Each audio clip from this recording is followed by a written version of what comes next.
Hey guys, मेरा नाम आनंद है और आप देख रहे हैं कोडेटर। आज की इस वीडियो में हम बात करने वाले हैं C++ के कंस्ट्रक्टर्स के नेक्स्ट टॉपिक के बारे में, विच इज पैरामीटराइज्ड कंस्ट्रक्टर। ठीक, इसके पहले वाली वीडियो में हमने डिफॉल्ट कंस्ट्रक्टर कर लिया था। ठीक, उसके पहले वाली वीडियो में हमने कंस्ट्रक्टर्स के इंट्रोडक्शंस बेसिक को जान लिया था और आज जो हम करने वाले हैं वो है हमारा पैरामीटराइज्ड कंस्ट्रक्टर। तो चलिए स्टार्ट करते हैं।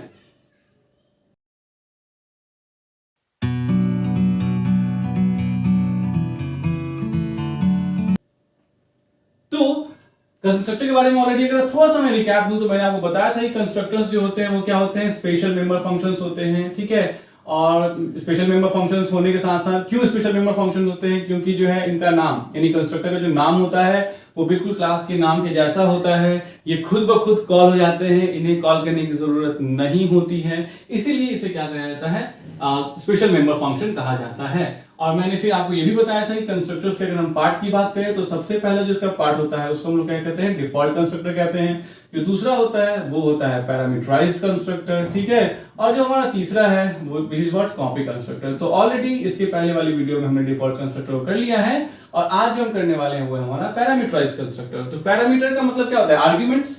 पैरामीटर का मतलब ही क्या होता है, आर्ग्यूमेंट्स। ठीक है, तो पहले कंस्ट्रक्टर का थोड़ा सा डेफिनेशन लिख दीजिए। एग्जाम में क्या आता है, एग्जाम में आता है ये पैरामीटराइज्ड कंस्ट्रक्टर, बताइए क्या होता है, डिफाइन कीजिए। आपको देखा डिफाइन पैरामीटराइज्ड कंस्ट्रक्टर, तो आपको इसका डेफिनेशन लिखना पड़ेगा और साथ ही साथ आपको इसका एक छोटा सा डेमोन्स्ट्रेशन का प्रोग्राम भी देना पड़ेगा।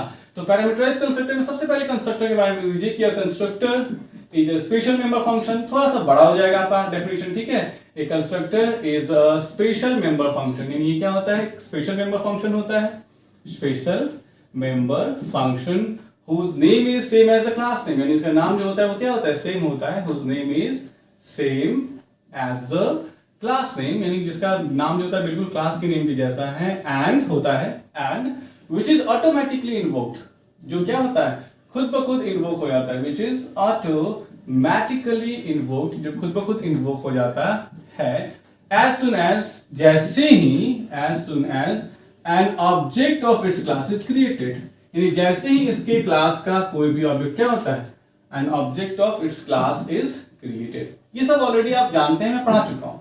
अब पैरामीटराइज्ड कंस्ट्रक्टर का डेफिनेशन क्या कहता है, स्पेसिफिकली पैरामीटराइज्ड कंस्ट्रक्टर की बात करें तो कंस्ट्रक्टर हैविंग आर्ग्यूमेंट्स, यानी एक ऐसा कंस्ट्रक्टर, अ कंस्ट्रक्टर हैविंग आर्ग्यूमेंट्स, यानी जिसमें आर्ग्यूमेंट होता है, हैविंग आर्ग्यूमेंट इज कॉल्ड, उसे कहते हैं, क्या कहते हैं, पैरामीटराइज्ड कंस्ट्रक्टर, यानी इसको हम लोग पैरामीटराइज्ड कंस्ट्रक्टर कहते हैं।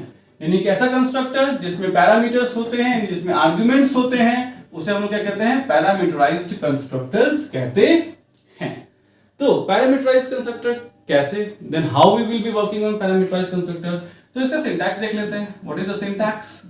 तो इसका सिंटैक्स क्या कहता है, बस जैसे मान लीजिए क्लास बनाया मैंने, क्लास बनाया डेमो नाम का। ठीक है, इसके अंदर इंटीजर टाइप का हमने ए रखा और एक बी रखा। अब हम आते हैं किस सेक्शन में, पब्लिक सेक्शन में। पब्लिक सेक्शन में हम क्या करेंगे, हम एक डेमो नाम का ही, ऑब्वियस सी बात है, हमारे कंस्ट्रक्टर का नाम same as what, class name होता है। अब इन दोनों को इनिशियलाइज करने के लिए हमारे यहाँ पे दो वेरिएबल आने चाहिए। इन दोनों को यहाँ पे अगर हम इस ए को और इस बी को इनिशियलाइज करना चाहते हैं तो हमारे पास यहाँ पे दो वेरिएबल्स आने चाहिए। तो मान लीजिए यहाँ पे इंटीजर टाइप का एक m आ रहा है और यहाँ इंटीजर टाइप का n आ रहा है। जरूरी नहीं कि आप m और n वेरिएबल ही लें, आप कोई वेरिएबल ले सकते हैं। ठीक है, और इसके अंदर आप क्या करेंगे, a को इनिशियलाइज कर देंगे m से और b को इनिशियलाइज कर देंगे n से। दैट्स इट, यही होता है आपको पैरामीटराइज्ड कंस्ट्रक्टर। आगे जो भी आपको लिखना है वो लिखिए, क्लास बंद एंड सेमीकोलन।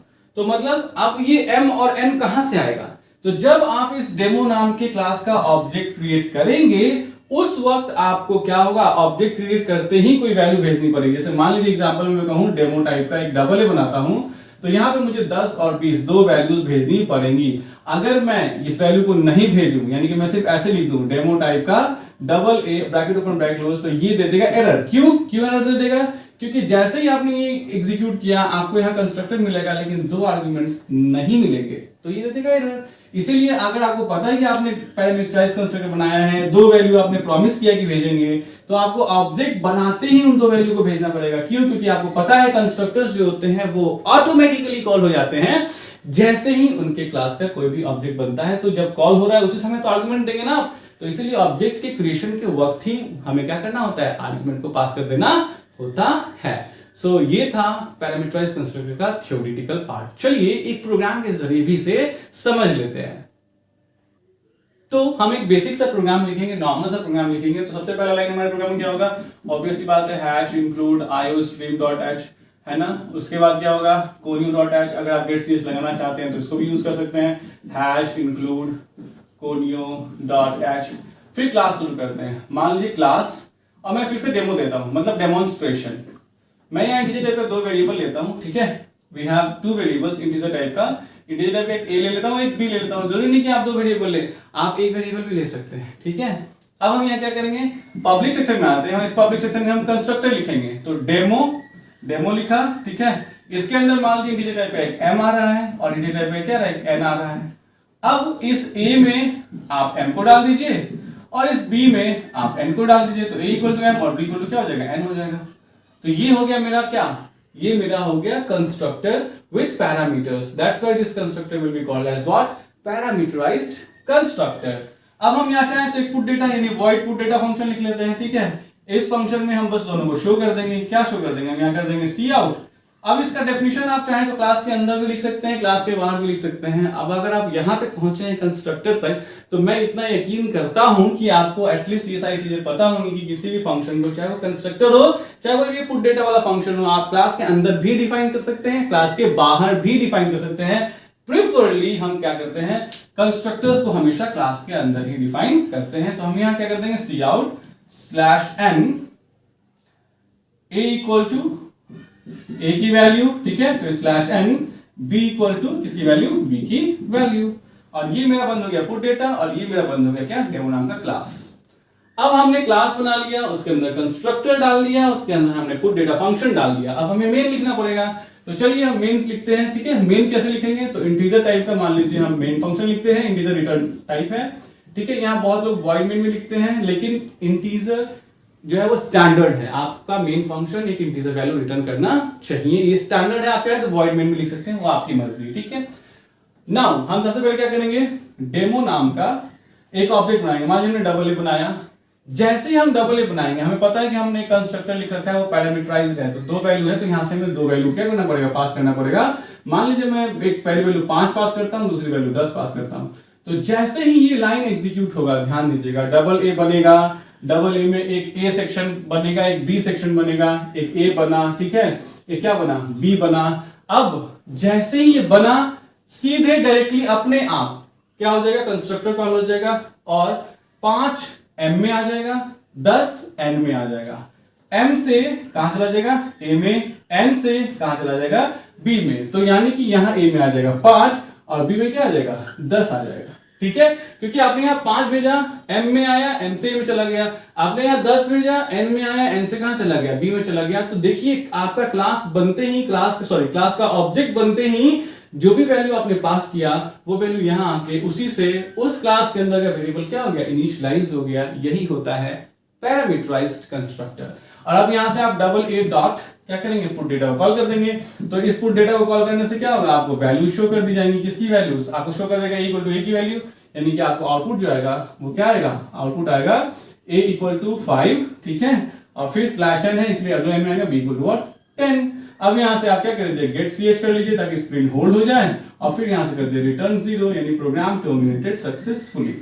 तो ये एक डेमोन्स्ट्रेशन प्रोग्राम हो गया, किसके लिए, पैरामीटराइज्ड कंस्ट्रक्टर के लिए। अब आप एक चीज और पूछ सकते हैं मेरे से, सर ये जरूरी है कि 5 और 10 ही पास करें? बिल्कुल नहीं, यहाँ पे ये कंप्लीटली आपकी मर्जी कि आप क्या पास करते हैं, ठीक है। एक तरीका तो ये हो गया, ठीक है, this is the first way. अगर मैं सेकंड वे की बात करूं, तो सेकंड वे के लिए क्या करना होगा, आप यूजर से लेना चाहते हैं तो वो भी लेकर पास कर सकते हैं। देखिए ये एक फुल फ्लेज्ड प्रोग्राम हो गया।